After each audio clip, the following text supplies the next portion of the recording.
राधे मित्रों। गणपति बप्पा मोरया।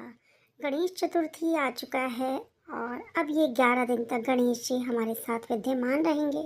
सभी लोग गणेश जी को अपने घर में लेकर आते हैं, उनकी स्थापना करते हैं और यथाशक्ति के अनुसार जब तक वो कर सकते हैं सेवा, वह उनको घर में रखते हैं। कोई तीसरे दिन, 5वें दिन, 7वें दिन, 9वें दिन इस तरह से उनका विसर्जन करते हैं। परंतु यदि हम गणेश जी को अपने घर में ला रहे हैं तो हमें कुछ चीज़ों का ध्यान बहुत ही ध्यान से रखना चाहिए। जैसे कि सर्वप्रथम हमें स्वच्छता का घर रखना चाहिए। घर स्वच्छ हो, एकदम साफ सुथरा हो तो ही हम गणपति को लाएं।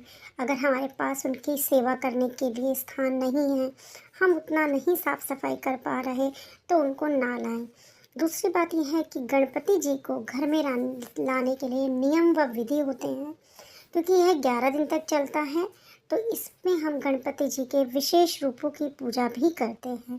सर्वप्रथम हम गणेश जी को ही किसी भी कार्य में पूजते हैं।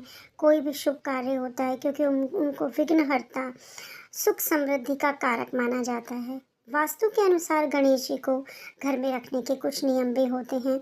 गणेश जी की प्रतिमा को कहीं भी हम यूं ही स्थापित नहीं कर सकते हैं। उसको लगाने के कुछ नियम हैं। हम उसको अपने शयन कक्ष मतलब बेडरूम में भी नहीं लगा सकते। इससे आपस में गृह कलेश बना रहता है। इसके अलावा हम इसे बाथरूम की दीवार के बाहर से भी नहीं लगा सकते, क्योंकि हमें स्वच्छता चाहिए और बाथरूम में नित्य क्रिया जैसे सभी कार्य होते हैं, तो हमें इन सब बातों को करने से बचना चाहिए। और जैसे घर में नृत्य करती हुई गणेश जी की मूर्ति को कभी नहीं लाना चाहिए। इससे घर में गृह क्लेश बढ़ता है। और उपहार में भी नहीं देना चाहिए। जिसे हम उपहार में देंगे उसके घर में भी गृह क्लेश बढ़ जाएगा। दूसरा नियम यह है कि हम जो गणेश जी की मूर्ति अपने घर में लाए हैं, उनकी जो सूंड है वह बाईं ओर होनी चाहिए। बाईं ओर होने वाली सूंड जो होती है अति फलकारी होती है और दाहिनी वाली सूंड भी बहुत अच्छी होती है, परंतु उसके लिए विशेष बातों का ध्यान रखना पड़ता है। कभी भी गणपति जी की 3 मूर्तियों को घर में नहीं रखा जाता है। 2.5 इंच से बड़ी मूर्ति को घर में नहीं लाना चाहिए। यह एक इसका बहुत ही आवश्यक नियम है। कभी भी गणेश जी की प्रतिमा का निरादर नहीं करना चाहिए। तोड़ फोड़, टूटी फूटी मूर्ति को कभी भी घर में नहीं रखना चाहिए। गणेश जी की पूजा में दुर्वा अर्पित करना अवश्य है।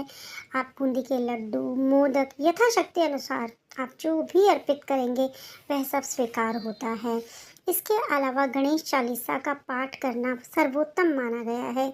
हम गणेश चतुर्थी के दिनों में यदि हम गणेश जी की पूजा कर रहे हैं तो रोज हमें गणेश चालीसा का पाठ करना है, जिसमें गणेश जी के विभिन्न नामों का वर्णन भी किया गया है, जिनको लेने से हमारे सभी कष्ट दूर